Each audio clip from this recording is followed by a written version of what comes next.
Je me livre aujourd'hui à un exercice assez inédit pour moi parce qu'habituellement, c'est à moi qu'on pose des questions.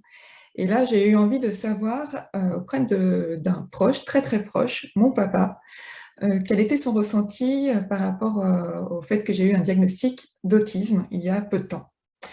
Donc, mon cher papa, comment me décrirais-tu quand j'étais petite fille?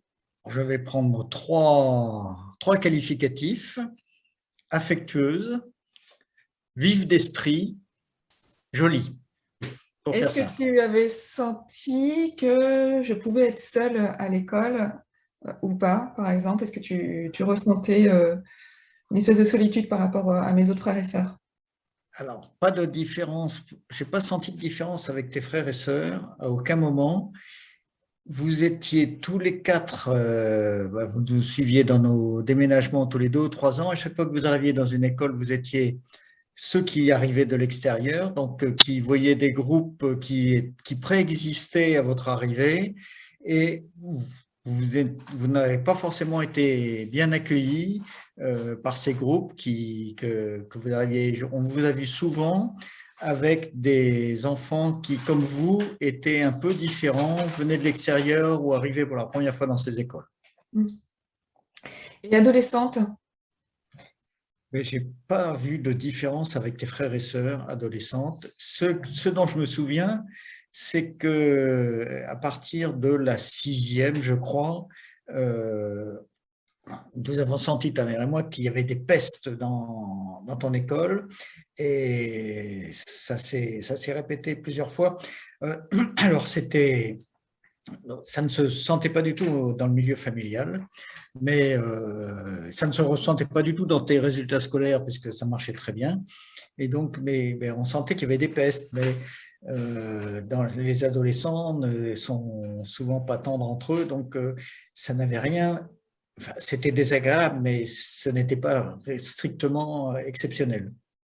Oui, de votre point de vue de parent, parce qu'en réalité, depuis, je vous l'ai dit, mais je vous cachais la réalité de mes journées très compliquées à l'école, puis au collège, où en fait j'étais victime de harcèlement, d'agression, j'étais régulièrement frappée, et quand je revenais à la maison avec des hématomes ou des blessures à peu près tous les 2 jours, j'arrivais toujours à trouver une explication, je pouvais toujours expliquer quelque chose.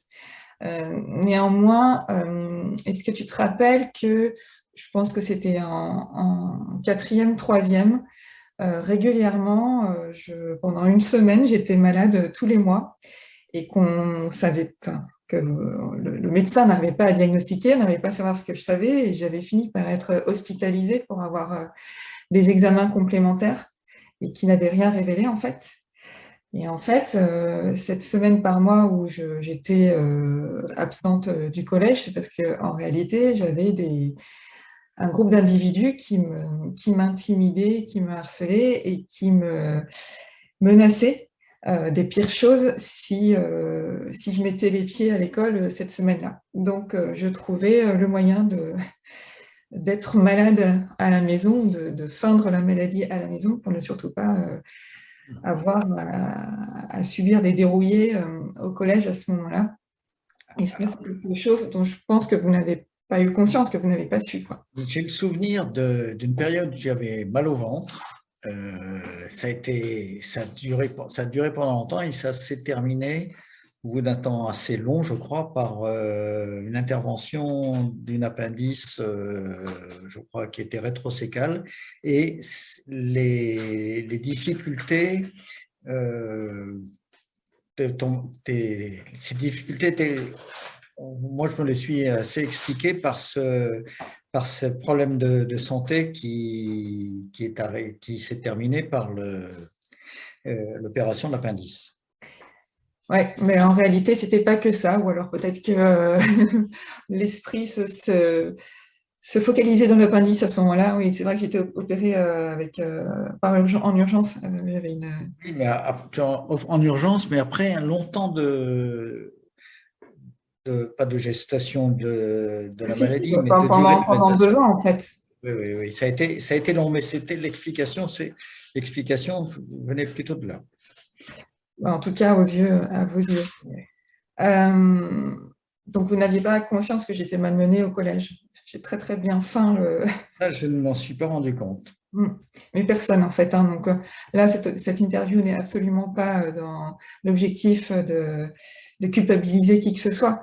Ça Ouais. montre au contraire que les femmes autistes ont cette capacité de feindre, de camoufler et de se déguiser pour s'adapter et répondre à ce qu'elles pensent que la personne avec qui elle se trouve ou le groupe de personnes avec qui elle se trouve euh, euh, veut entendre en fait. Et ça a été comme ça toute ma vie, sur le lieu de travail, au collège, au lycée. Bon, donc, bon, sûrement maladroitement, puisque pour être aussi souvent malmenée par mes camarades ou collègues, c'est que j'y arrivais pas si bien que ça. Et donc, c'est vrai que le fait de me retrouver après à la maison entourée de trois frères et sœurs et de parents qui étaient bienveillants, moi je jouais beaucoup avec mes frères et sœurs, je jouais beaucoup avec mes cousins, on est très très très nombreux, donc ça, c'était mon échappatoire. Donc c'est vrai que j'étais heureuse dans ces moments-là de me retrouver dans cette cellule familiale. Et tu m'as souvent vu inviter des copains ou des copines à la maison. Alors, j'en ai pas le souvenir. J'en ai pas le souvenir. Non, ça ne me dit rien.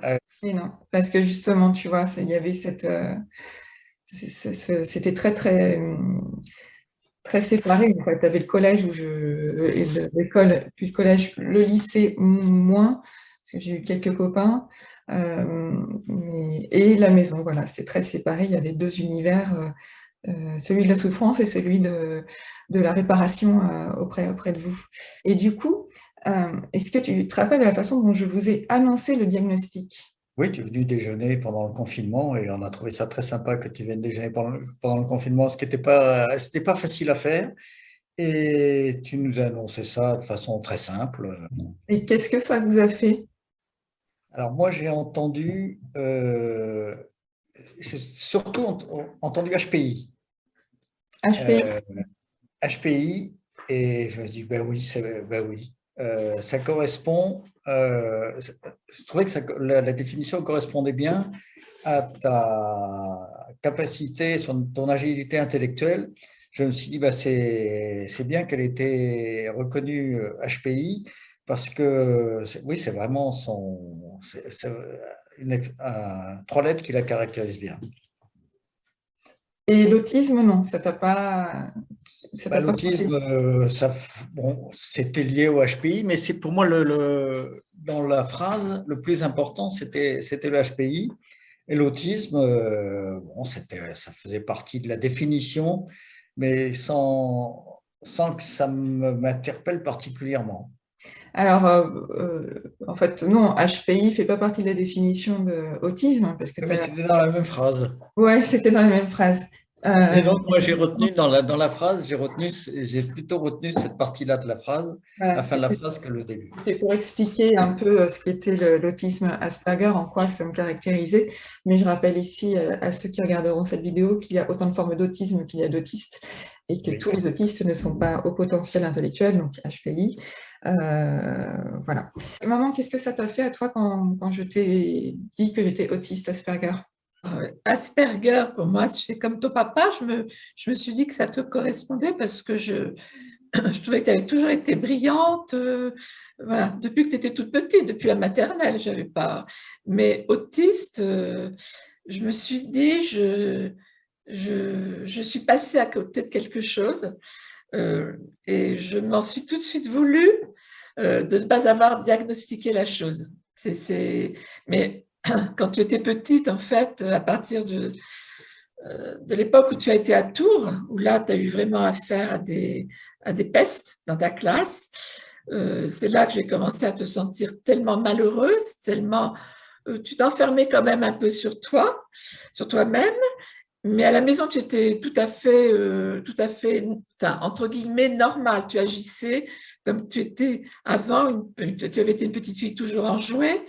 Donc, puis les gens disaient de toi aussi que ça faisait plaisir parce que tu étais de bonne humeur. Enfin, c'est pas ça. Ah, par contre, c'est quand tu es revenu, alors, de ton voyage scolaire à Tours, où là, tu étais parti pendant une semaine, vous répétiez une pièce sur Émilie Joly. Ouais. Oui. Et là, je ne t'ai pas sentie heureuse. Je t'ai demandé comment ça s'était passé et tu m'as dit, j'ai pas aimé, parce que notamment, il y avait des professeurs, notamment le professeur de musique à l'époque, tu m'avais dit, il voulait toujours me prendre sur ses genoux. Et là a commencé mon inquiétude en me disant, mon Dieu, est-ce qu'il s'est passé quelque chose? Et il faut reconnaître que c'était tout ça, c'était à l'époque où à Tours, ton frère aîné avait déclaré son diabète insulino-dépendant. On avait été pendant 1 an, le temps que tout ça se mette en place, très perturbé par tout ça. Peut-être qu'on t'avait laissé sans le vouloir un petit peu de côté. Mais moi, j'essayais d'être le plus attentif possible. En fait, c'est vrai qu'au collège, tu as très bien marché. Au niveau de tes études, tu as toujours très, très bien. Tu as toujours été brillante. Et tu n'as jamais voulu échapper à quoi que ce soit. Tu t'investissais bien. Mais par contre, c'est vrai que là, tu as commencé à manifester par des maux de ventre. Manifester, bon, tu n'étais pas toujours contente de ce qui s'était passé, mais tu n'entrais pas du tout dans le détail. Et c'est vrai que l'inquiétude, elle a été portée sur le fait qu'à un moment donné, tu t'es mis à avoir terriblement mal au ventre. Et donc, c'est maintenant que je me dis que ça signifiait autre chose, que ça nous signalait quelque chose. Mais sur le moment, vraiment, on a fait tous les examens avec ton grand-père, en plus de ça, qui était lui-même médecin, et ceux qui te suivaient là où nous habitions. Tu as eu des tas de recherches qui ont été faites, tu as été hospitalisé, où tu devenais d'une maigreur épouvantable. Et je me rappelle un de tes oncles, lorsqu'on était chez une de tes tantes, m'avoir dit, mais c'est terrible, ce qu'elle est maigre, elle est trop maigre et tout. Et moi, je disais, mais oui, mais elle mange, je ne voyais pas la raison pour laquelle tu pouvais être maigre, mais c'est vrai qu'à ce moment-là, tu as commencé vraiment à être, tu n'as jamais été forte comme enfant, et peut-être un peu plus fermée, un peu plus triste dans ces moments-là, mais je n'ai jamais mis ça sur l'autisme lui-même. Alors, par rapport à ce que tu demandais à ton papa sur le jour où tu nous as annoncé que tu avais une recherche qui était mise en route et tout, tu as parlé quand même. J'ai trouvé ça normal, en fait. Je ne me suis pas inquiétée. Je me dis, je trouvais normal dans la personne que tu étais et que tu ailles au bout des choses. Ça a toujours été toi. Quand tu t'es engagé dans quelque chose, c'est toujours aller au bout. Et ce que je peux dire, c'est que tu te tournais toujours vers des gens qui avaient des difficultés. Et dans ton esprit, dans les études que tu voulais mener, tu avais parlé d'assistante sociale, tu avais parlé de te tourner pour faire des orthophonistes. Enfin, il y avait toujours cette idée derrière toi de vouloir aider les autres. Donc, cette ouverture d'esprit. Après, quand tu nous as annoncé ça à Caen, je me suis dit, bon, ça fait partie de la... Je ne sais plus si tu nous avais parlé d'HPI ou d'Asperger à ce moment-là. Mais moi, j'ai toujours, à partir du moment où j'ai entendu parler d'Asperger, j'ai associé ça, en fait, aux capacités intellectuelles que tu avais. Et si tu veux, ça ne m'a pas posé... Je me suis dit, c'est dans la suite logique des choses. Voilà. Donc, en fait, ce diagnostic, ça a finalement pu expliquer à vos yeux une partie de moi, enfin une partie de ma facette. Oui, de ta facette. Par contre, c'est vrai, alors je vais peut-être au-delà de ce que tu veux poser comme question, mais c'est vrai qu'après ta vie, tout, il y a eu des moments où je me suis posé des questions parce que il y a eu des moments où tu semblais vouloir échapper à la vie telle qu'elle était.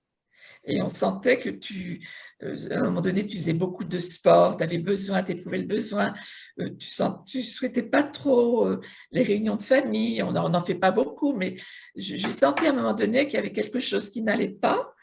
Et là, moi, j'en étais malheureuse pour toi parce que je ne comprenais pas. Je ne comprenais pas, et quand tu nous as annoncé toute cette histoire d'autisme, toute la démarche qu'il y avait et tout. Vraiment, je te l'ai dit un jour, j'ai dit, mais je m'en veux personnellement en tant que maman. Et je me dis, mon Dieu, je n'ai pas été à la hauteur, je n'ai pas vu, je ne l'ai pas entouré comme il fallait. Et ça me restera parce que si tu veux, c'est quelque chose que je ressens. Voilà. Je comprends ton émotion par rapport à ça, parce que quand on est maman, forcément, on cherche toujours le meilleur pour ses enfants et juste le bonheur pour ses enfants. Mais il y a aucune raison de vous en vouloir d'aucune sorte, puisque l'autisme Asperger, c'est une forme d'autisme qui est diagnostiquée depuis assez peu de temps. Donc même quand j'étais petite, ce diagnostic n'existait pas. Donc de toute façon, vous ne l'auriez pas eu. Et puis, une des grandes caractéristiques de la femme autiste, Asperger notamment, c'est qu'elle est invisible. Elle se cache, elle imite. Donc, de toute façon, et aujourd'hui, il y a très peu de personnes qui sont capables de nous diagnostiquer. Il y a très peu de psychiatres spécialisés en troubles du spectre autistique. Donc, moi, tous les jours, je reçois des messages de personnes qui me disent « Mais comment tu as fait pour te faire diagnostiquer ?» Parce que moi, mon psychiatre en Normandie, il me dit que je ne peux pas être autiste Asperger parce que ça ne concerne que les hommes. Donc, en fait, aujourd'hui encore, il y a un déni, même du corps médical, qui n'est pas formé à ça. Et donc, on n'aurait jamais pu demander à vous, parents, de pouvoir poser un diagnostic, ou même si on était allé voir un psy parce que vous trouviez que j'étais trop maigre, ou que je me sentais pas bien, ou que j'avais tel ou tel comportement, que j'aimais pas le bruit, que pour moi les repas de famille étaient compliqués, etc. De toute façon, on n'aurait pas eu le diagnostic. Donc là, je l'ai eu au moment, tardivement, c'est vrai, mais je l'aurais peut-être même pas eu en 2007 quand j'ai entamé ma démarche diagnostic, parce que c'est que l'autisme, en fait, tel que je le connaissais, tel que j'en entendais parler, c'était effectivement, ça semblait toucher principalement des garçons. On disait qu'il y avait des caractéristiques qui étaient de garçons qui avaient des réactions un petit peu vives ou qui s'enfermaient complètement. Ça ne te correspondait pas du tout. Et c'est vrai qu'il y a, mettons, une vingtaine d'années, même avant, 30 ans, on va dire, en fin de compte, on n'en parlait pas. Non, on n'en parlait pas. Et puis, c'est juste de l'autisme sévère. Effectivement, ce sont des enfants qui sont non-verbaux, qui sont absolument pas autonomes, qui ne peuvent pas s'occuper d'eux tout seuls et tout ça, et qui peuvent être violents envers eux et envers les autres, mais c'est parce qu'ils ne savent pas communiquer autrement. Donc, voilà, ils essaient de... C'était pas de toi. C'était pas du tout ton cas, oui. C'était pas du tout mon cas, mais parce que c'est pas du tout la même forme d'autisme. Donc, de toute façon, vous êtes passé à côté de rien. Parce que même si on était allé voir les spécialistes, ils auraient pas su. Ils auraient pas su. Regarde, on avait un médecin qui était à Marolles, les années où vous avez mal au ventre, là, c'était notre voisin, qui avait fini par dire « Oh, mais bon, c'est la comédie, parce que de toute façon, je trouve rien quand je l'ausculte. » Quand j'avais mal au ventre et tout ça, il m'auscultait, il disait « Non, mais c'est psychosomatique, en fait. » Et en fait, c'est là, on dit « Ok, mais même si c'est psychosomatique, il y a donc une raison. » Il y a quelque chose. Il y a quelque chose. Et donc, lui, en tant que médecin généraliste, aurait dû nous orienter peut-être vers un psychologue ou un psychiatre, mais qui peut-être, enfin qui sûrement, n'aurait même pas su me diagnostiquer à ce moment-là. Donc, moi, j'ai absolument aucun regret que ça se soit pas fait plus tôt, parce que je pense pas que je serais tombée sur les bonnes personnes. Là, ça a été un coup de chance de tomber sur la psychiatre sur laquelle je suis tombée, parce que donc, à la veille du confinement, je suis allée au centre ressources autisme d'Île-de-France, parce que là, vraiment, je voulais savoir. Le diagnostic, je me l'étais auto-posé depuis des années avec mon mari. Voilà, on le savait, mais j'avais besoin d'avoir une vraie reconnaissance administrative qui me permettrait de pouvoir orienter ma vie professionnelle, notamment différemment. Oui, parce que et oui, parce qu'il y a eu des impacts, tout ça. Enfin, le jour où c'est une charge mentale, où tu te retrouves jamais à savoir comment faire, bien interpréter, ou faire trop, ou pas comme on te demande, etc. C'était vraiment trop lourd à porter. Le jour où je suis allée au centre ressources autisme, donc vraiment la veille du confinement, on m'a donné deux noms de psychologues que je suis allée voir. Il y a une psy avec laquelle ça s'est très mal passé, parce que je lui ai raconté ces histoires de maltraitance que je vous avais même pas raconté à vous. Donc, au collège, à l'école, au lycée, l'histoire de mon viol aussi à 15 ans. Et là, elle me dit, ah oui, mais ça c'est parce que vous avez lu le rapport qui est sorti là il y a quelques jours, je sais plus, l'article qui est sorti il y a quelques jours et qui dit Elle que l'avait lu. 80% des femmes autistes sont victimes de violences sexuelles. Et je dis, ben, non, je ne l'ai pas lu cet article. Elle dit, oh, mais, si, enfin, je pense que vous êtes influencé par tout ça. Voilà. Donc, je suis sortie là en me disant, là, du coup, moi, en culpabilisant, en me disant, ça se trouve, si ça se trouve, je suis folle. Enfin, peut-être que j'en sais rien, peut-être que je suis psychopathe, peut-être que je suis schizophrène, peut-être que je suis, j'en sais rien. Et ça m'a fait un choc. Et du coup, je suis quand même allée voir l'autre psychologue spécialisée TSA, avec qui c'était complètement l'inverse, où là, j'ai pleuré pendant les 3 quarts d'heure qu'ont duré la séance. Et là, elle avait quasiment posé mon diagnostic. J'ai fait des tests comme il fallait. Puis elle m'a orientée vers ma psychiatre, seuls les médecins pouvant poser un diagnostic. Pareil, là, j'ai fait. Et donc, ce psychiatre venait de s'installer à son compte, alors qu'elle était à la Pitié-Salpêtrière, je crois, au centre ressources autisme des hôpitaux. Et dans les 2 hôpitaux de Paris, il y a 3 ans d'attente pour avoir un premier rendez-vous, auquel il faut arriver avec avec une lettre d'un médecin et référence à un psychiatre qui disent que très certainement on est autiste. Donc en fait le diagnostic est déjà posé et bon, je ne sais pas quel genre d'examen vous faites passer encore plus dans les hôpitaux, mais là, à titre d'exemple, ça fait 2 ans, plus de 2 ans du coup, que je suis toujours sur liste d'attente en hôpital. J'ai un rendez-vous pour dans 1 an, auquel je n'irai pas, que je vais libérer, bien évidemment. Mais pour dire que vraiment, enfin, comme vous n'êtes passé à côté de rien. Un psychiatre, c'est un généraliste de la psyché. Un psychiatre n'est pas spécialiste de toutes les formes de troubles neurologiques ou psychiatriques ou psychiques. Et donc, des psychiatres TSA, troubles du spectre autistique, il y en a très peu. Donc moi j'ai de la chance, je suis tombée sur la bonne, et je suis tombée sur une déjà, et puis sur la bonne en plus. Donc voilà. Ça t'a libéré quelque part. Ça m'a libérée parce que je me suis dit, ben, ouf, ça explique plein de choses. Déjà, ça explique que, parce que moi je vivais dans une culpabilité de tout ce qui m'arrivait. Parce que quand on est harcelé 1 fois, et puis 2 fois, et puis 3 fois, et puis tout le temps, en fait, c'est différent. Oui, en plus au boulot. C'est moi qui envoie des messages dont je ne me rends pas compte. Et donc, je culpabilisais en me disant, comment ça se fait que j'envoie des signaux sexuels alors que, ben, franchement, je n'ai pas l'impression. Puis en plus, c'est Non, tu n'as vraiment pas. Et voilà, j'ai jamais été la fille qui se baladait en mini-jupe, pantalon aiguille et tout. Et quand bien même, bon, ça peut éventuellement expliquer que, pas justifier, mais en tout cas expliquer certaines attitudes. Mais bon, ça n'a jamais été mon cas, donc je crois pas. Donc, non, ça n'a pas été ton cas. Et alors, est-ce que le fait qu'aujourd'hui je mène des actions en faveur de la sensibilisation au handicap invisible, des actions qui sont et qui m'exposent médiatiquement et qui m'exposent un peu tout court, est-ce que ça vous gêne en tant que parent, en tant que famille? Est-ce que quel est votre ressenti du coup par rapport je trouve que tu fais ça. C'est très courageuse. Je trouve que tu es très courageuse et que tu es très brillamment. Très brillamment, et donc ça fait plaisir de voir que notre fille. Voilà.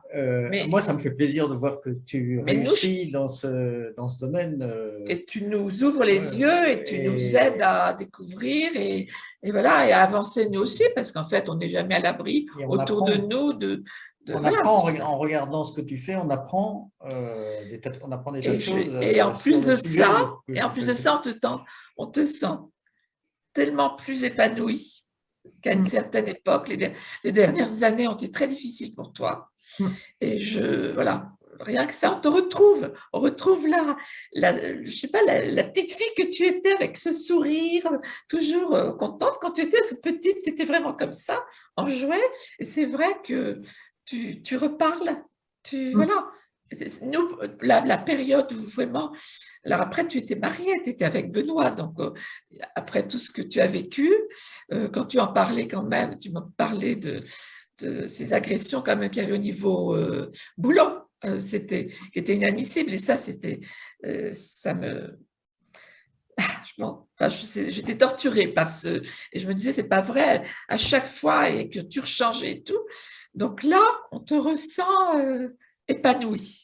Et on sent, et je trouve formidable que tu interviennes, que tu oses intervenir, parce que c'est vrai que tu t'exposes quand c'est comme ça.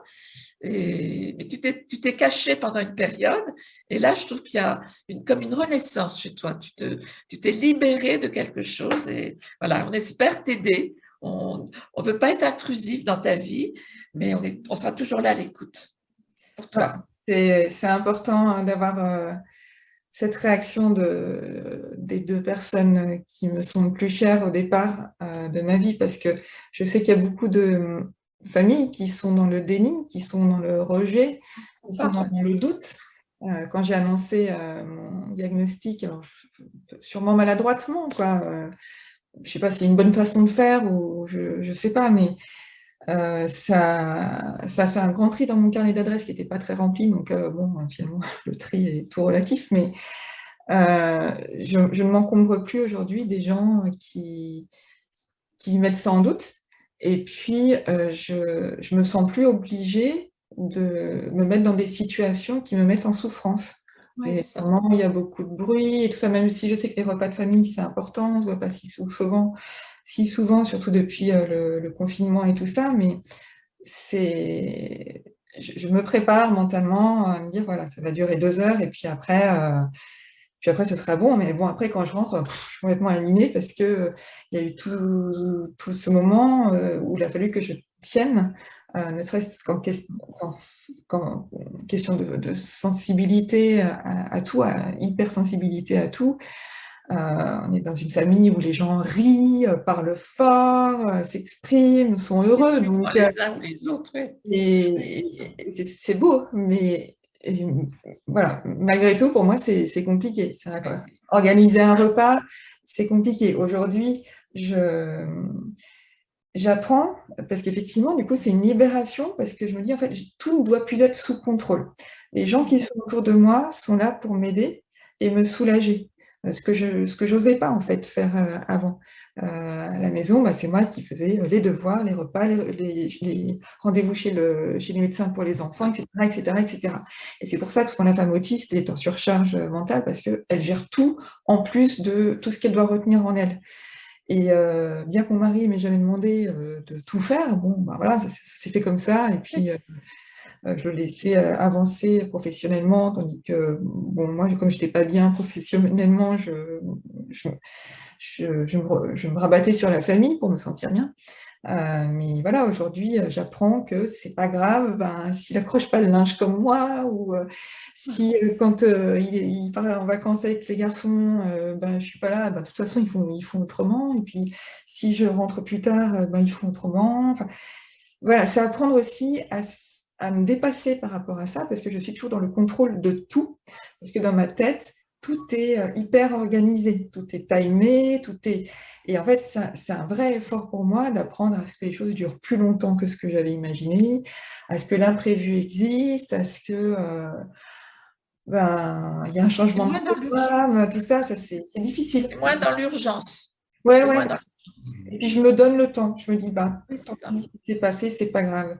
Et j'ai la chance aussi d'avoir trouvé un boulot qui est dans cette dynamique de bienveillance aussi. Donc, et qui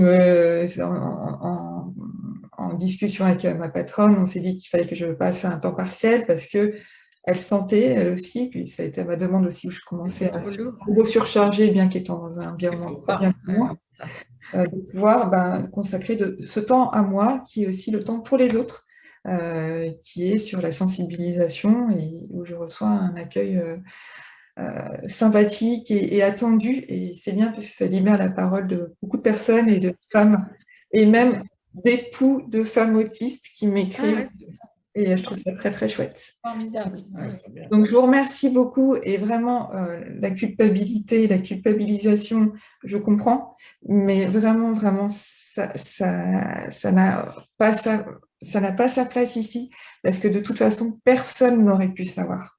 Et vous m'avez protégée. Et si vous n'avez pas vu, c'est que je voulais pas que vous voyiez non plus. Voilà, parce que je voulais pas. Il y avait d'autres problèmes dans la famille, hein, entre ma grande sœur qui avait elle aussi des gros soucis de santé, mon grand frère qui avait de très gros soucis de santé aussi. Voilà, il y a un moment, on n'a pas envie on n'a pas envie De de rajouter. voir que ça, d'en rajouter. Et puis en fait, comme je voyais que eux, les soucis de santé qu'ils avaient, c'était soucis de santé qui touchaient leur intégrité physique, avec notamment un traitement pour mon frère diabétique.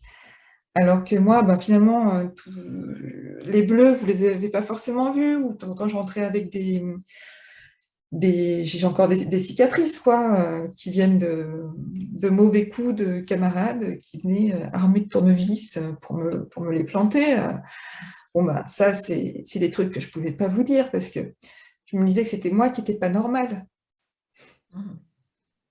Mais je me Parce que, rappelle quand même, je te le disais l'autre jour, je me rappelle, lorsque tu étais en 6e au collège, un jour quand même, tu es rentrée et tu étais en chaussures de sport parce que tu n'avais pas, alors que vous n'aviez pas le droit, vous deviez changer, arriver en... Bon. Et tu n'avais pas retrouvé tes chaussures. Euh, Ce jour-là, quand même, on s'est dit qu'il y avait quelque chose, mais on ne pouvait pas imaginer. Voilà, là, maintenant, on analyse différemment. ouais, Mais ouais, bah, si, ouais, quand je devais payer. ouais, c'est Je ça. devais payer ma taxe auprès de mes camarades pour avoir le droit d'être tranquille pendant 1 ou 2 heures. Puis en plus, bon, le fait d'être HPI, pour le coup, ça aide dans les études, mais ça n'aide pas auprès des camarades parce que j'étais surtout la plus silencieuse possible en cours parce que je voulais pas qu'on m'interroge. Parce que quand un professeur disait à la classe, bon, personne ne sait, bon, ben, Lali, c'est quoi la réponse?